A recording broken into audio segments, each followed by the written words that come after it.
Welcome to Crypto Bytes, the podcast where we take today's news and information in the crypto space and break it down into bite-sized chunks. I'm your host, Nick. This is Rob. And remember, this is not financial advice. But here's general advice. Clean your room. Wash under the skin folds. Smash that like button. Hit that subscribe. And ping the bell. So, Polly, you remember the hack, guys? So I remember now the hack. they're trying to tap that hacker to become the chief of security for Polly. There was a great general who once said, "It's a trap." It's definitely a trap. Oh, it's definitely a trap.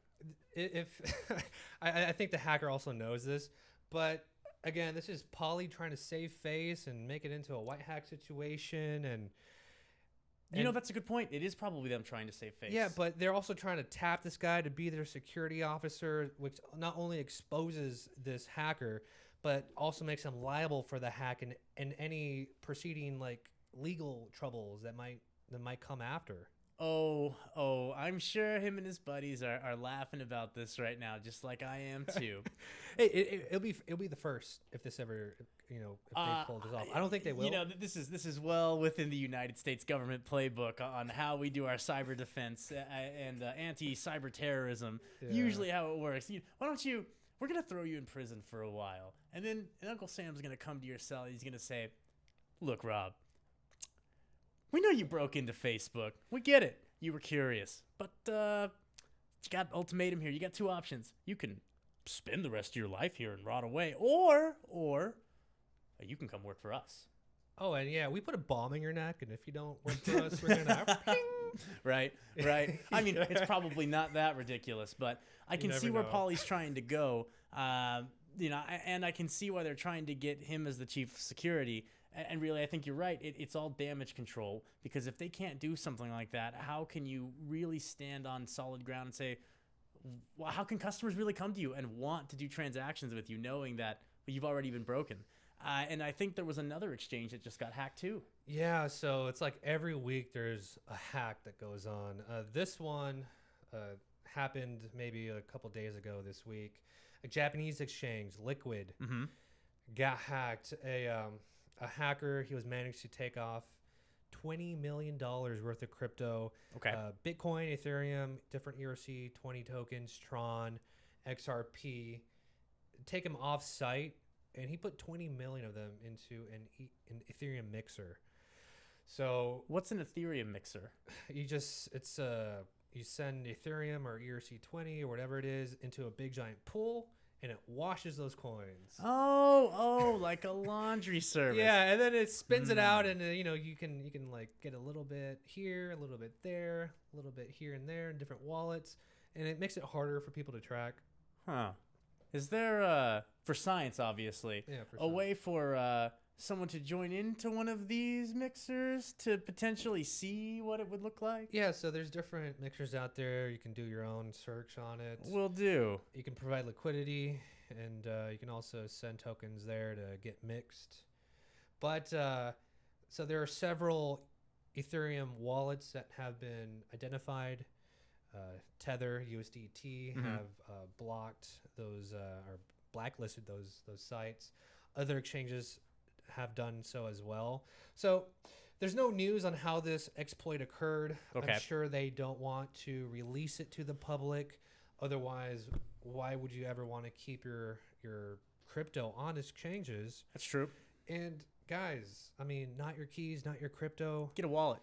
It baffles me why so many people yet don't have pneumatic wallets or hardware wallets. Do you think it's possibly due to them just not understanding all of this, or do you think maybe it's one of those things where exchanges actively try to promote people to not get wallets and to keep it into their exchange? It could be that, because the AUM is pretty big, right? Hey, we're an exchange. We have all these crypto assets totaling billions of dollars on our platform. That just makes them a target. I think people are forgetting about the cautionary tale that's Mt. Gox. Yeah, people still have PTSD over that. Yeah.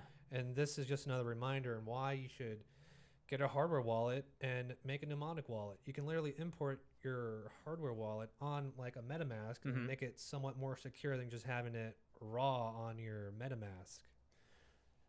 get a wallet, guys. Not your keys, not your coin. And when I say not your keys, not your coin, a lot of you, Coinbase, there's a popular one. I'm sure a lot of you are out there buying your crypto or exchanging your crypto on Coinbase. And it's fun to see these large numbers in your Coinbase account.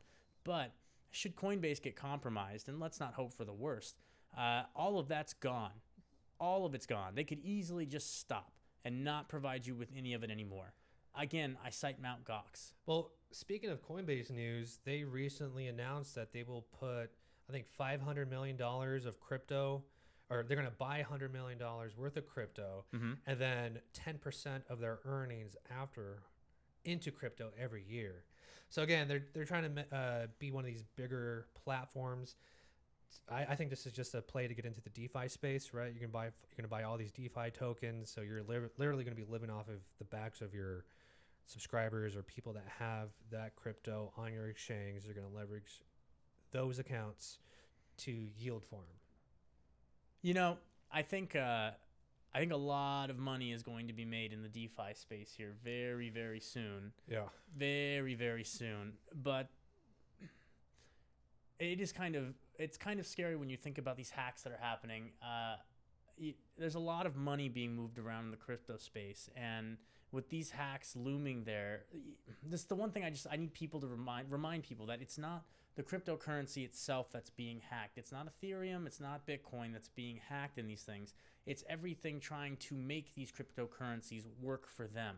It's these side chains. It's these layer exchanges. twos. Yeah, layer 2 exchanges. It's all of that that's being hacked. That's the big thing. It's like don't kid yourself. Don't put yourself in a situation where all of your money can be taken from you from just not having it yourself. It always comes back. Not your keys, not your coins. Get a wallet, folks. Get a wallet. Well, you know, there was an update with Ethereum regarding gas fees, and that still hasn't solved the problem. Well, nothing will solve the problem of Ethereum's gas. Well, maybe proof of stake, Ethereum 2.0 might solve the gas fee issues for Ethereum. But I know I was looking into it, and Ethereum gas fees are through the roof right now. They're insane. Yeah, and the NFT market is probably one of the biggest drivers of this gas fee issue, if not the biggest driver. When you look at the sheer volume of stuff like Pudgy Penguins or CryptoPunks, these numbers are huge, both in transaction volume alone and cost per NFT. Like, you can't ignore these numbers. They're massive. But you also can't ignore the fact that people need to play around the nonsense that it's Ethereum's gas fee. I just heard recently from one of my friends that are deep in the NFT space that people are waiting for awkward times of the day to actually mint these things or to do transactions to hopefully get the Ethereum gas fee to something affordable or something manageable. Like, it's insane. And it's still too much or too high compared to other chains that are doing NFTs. Like, I don't know, there's one that starts with a T and a Z. And there's other ones like Cardano, which are going to eventually have smart contracts, but they already have NFTs on there. That's true. I think Cardano entering the smart contract space is going to make a lot of sense here coming up on the 12th. It's fun to speculate, no doubt. Yeah, but we're already seeing projects on Ethereum that they're already announcing, hey, we're going to go over to Cardano after the 12th of September. I mean, even, of course, they're going to want to switch to something where the gas fees aren't going to be so unmanageable. If the Cardano ecosystem allows all of these NFT artists or people running these dApps, if it makes it easier for them, then they're going to do it. And if it makes it easier for the layman or the consumer to get the content that they're creating, the layman's going to want to do that too. I call it a kind of a win-win here. Unlike what's happening with Doge. Yeah, so makes me sad. It's a good transition from, hey, there's digital, NFTs. What about real world NFTs? Maybe like, we're only going to make 25,000 of these things. So Dogecoin is now being accepted on JM Bullion. For those of you who don't know what JM Bullion is, they're an online precious metal dealer. One of the bigger ones that are out there. They started accepting Doge, I think, last week. That's so sad. Yeah. So when they first started taking digital currency, they started with Bitcoin. And then they moved over to Ethereum, Bitcoin Cash. they're putting Dogecoin on that same level. Okay. They're putting Dogecoin on the same level as Bitcoin, Ethereum, Bitcoin Cash. You know, I have nothing against people that hold Doge. I personally think Doge as a coin is pretty ridiculous. But again, this is not financial advice, so don't listen to this next part and think you're gonna be rich. But if you got Doge, I would highly suggest possibly looking into spending some of that Doge and turning it into real gold. And honestly, I would do it for the meme at that point. From digital gold to real Doge. Hey, yeah. And they also have a Doge silver round. Oh no, it's sold out. So, I looked at that. I was about to buy Doge for this one purpose. So you have digital NFTs, no way, and now you have real world NFTs. But they're non-fungible and they have a value to it. It's the content of silver that's in it. That's true. So, but I would highly recommend using some of that Doge. Buy a gold round, buy a silver round, and just keep it and show the kids, show the grandkids, keep it in the family. I got this piece of precious metal from Dogecoin, and just make sure you inscribe on there, such wow, much Doge. Like you kind of have to. So they also accept 4 different stable coins.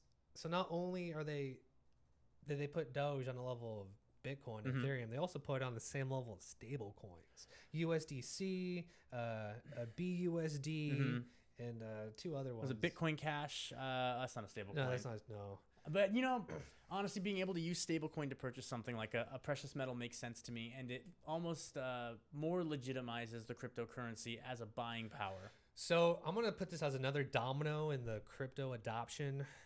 I would say it's also in the Bitcoin game theory as well.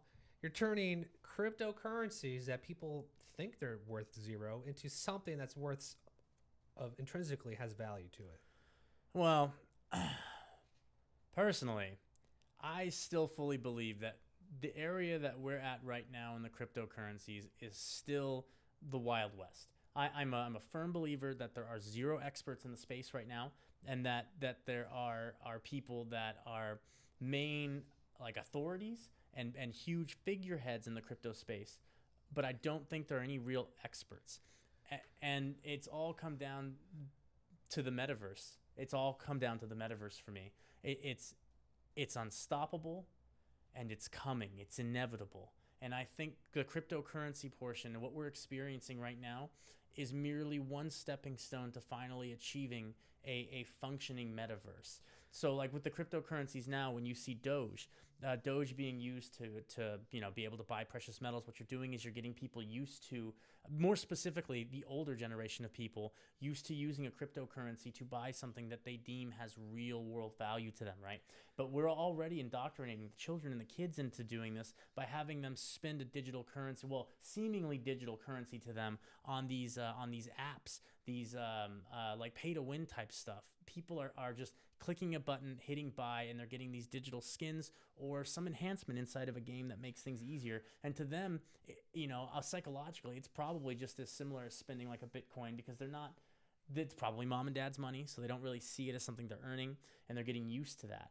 Once you get people on the same page and you get cryptocurrency to the point where you can use it as a transactionary measure in something like a metaverse, now that can be used as like the primary form of fiat currency in there. So in so many words, you just described what the metaverse is, but can you condense it to a little bit more? Maybe a persistent, live, digital universe that affords individuals a sense of agency, social presence, and shared spatial awareness. And this is all going to be done with the ability to have like a virtual economy. It'll be a new level of communication, and this can look like something. Personally, I believe the metaverse has been here even before I was born. It's just taken on different names and different forms, but now we're at the point where we can start legitimately talking about a parallel digital world, a metaverse, something outside of the physical realm we're in. And I believe that behind the scenes of this metaverse, it's going to need and have a demand to have permissionless identity, financial services with high-speed exchanges, and I think that cryptocurrency and NFTs provide all of that inside the metaverse space. And we've seen one rendition and one envision of what the metaverse would be, and that's Ready Player One. Yeah, that's full immersion type metaverse. NFTs as well. You have the DeLorean was in there. Yeah, that's actually a really good way of putting it. If you've seen Ready Player One, and you see how these people are walking around and they're purchasing items, weapons, skins, Superman's glasses, all of that can be reality in a metaverse type world with the inclusion of NFTs and wallets. If I create an NFT and that NFT has Trunks' sword in there, the Z sword, right?